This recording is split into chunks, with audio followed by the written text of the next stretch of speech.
ইলিশ মাছ দিয়ে টমেটো ধনিয়া পাতা দিয়ে ঝোল করলে সেই স্বাদ আর মজা। আসসালামু আলাইকুম, সবাই কেমন আছেন? আপনাদের সাথে আছি আমি মা মেয়ে করোয়া ব্লগ। দূরে এবং কাছে আমার প্রাণপ্রিয় ভাই ও বোনেরা, আপুরা, বন্ধুরা যে যেখানে আছেন, আশা করি সবাই ভালো আছেন, সুস্থ আছেন এবং নিরাপদে আছেন। আপনাদের ছোট বড় সবার দোয়ায় এবং ভালোবাসা আলহামদুলিল্লাহ আমিও আমার ফ্যামিলির সবাইকে নিয়ে ভালো আছি। তা এই তো দেখলেন তো ইলিশ মাছগুলো, এটা হলো চাক্কা ইলিশ মাছ। আর চাক্কা ইলিশ মাছ দিয়ে টমেটো ঝোল রান্না করলে সেই স্বাদ। আর সাথে যদি ধনিয়া পাতা হয় তাহলে তো আর কথাই নাই। আর এই তো দেখলেন তো টমেটোগুলা কেটে নেওয়া হয়েছে। এখন একটা কড়াইতে আদা রসুনের পেস্টগুলা ভেজে নিলাম, তারপরে মরিচ দিয়ে দিলাম। মরিচটা অনতবরণ আদা রসুনের লগে নেড়ে চেড়ে তারপরে একটু পানি এড করলাম।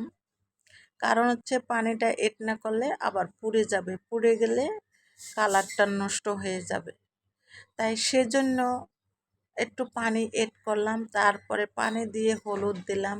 এটা তো আমার রোজ রেগুলার রান্না, সেটা তো আমার বন্ধুরা যারা নিয়মিতভাবে আমার ভিডিওগুলো দেখেন তারা তো জানেন যে আমি রোজ কিভাবে রান্না করি।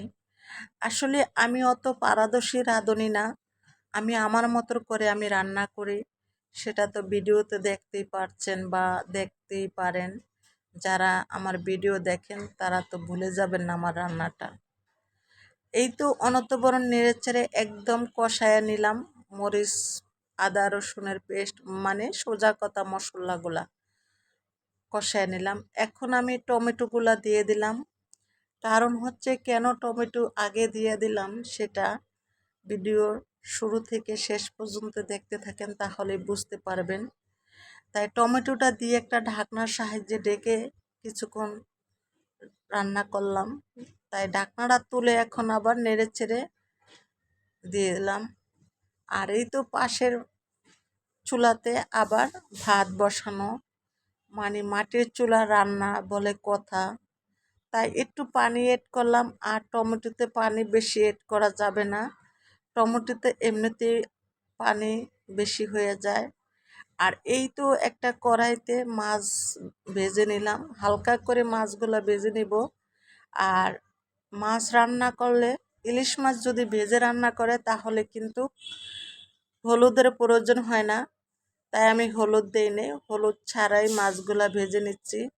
আর মাছগুলো হালকা একটা ভাজা দিচ্ছি, বেশি কড়া ভাজা দিইনি। কড়া ভাজা দিলে মজা হবে না আর ভালো লাগবে না, ছাবা ছাবা লাগবে, তার জন্য কড়া ভাজা দিইনি।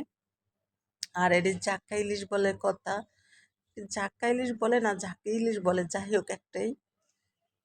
এই তো এখন মাছগুলা পাশের কড়াইতে ভেজে নিচ্ছি। মাটির চুলায় রান্না করলে দুইটা চুলা থাকলে মানে একটা সুযোগ সুবিধা ভালো হয় যে দুই চুলায় দুই রকম রান্না করা যায়। তাই এই তো দেখেন যে মাছগুলা এক এক করে সম্পূর্ণ মাছগুলোই ভেজে নিচ্ছি। আর ইলিশ মাছ ভাজা খেতে করলাম ভীষণ মজা লাগে, অনেক মজা লাগে ভাজা খেতে। আর এই তো আমি সম্পূর্ণ মাছগুলা ভেজে তারপরে কড়াইতে দিয়ে দিলাম, মানে তরকারির ভিতরে দিয়ে দিলাম।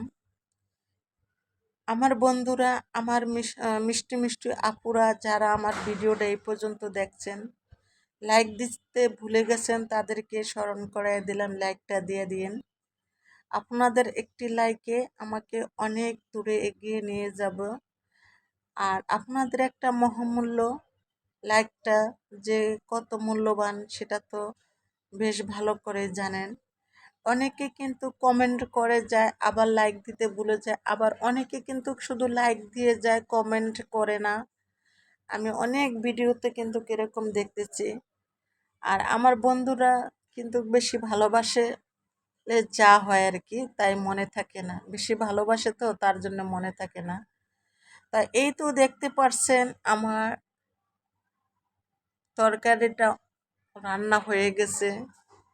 টমেটো ইলিশ মাছের তরকারিটা বা রেসিপি বলেন যে রান্না হয়ে গেছে।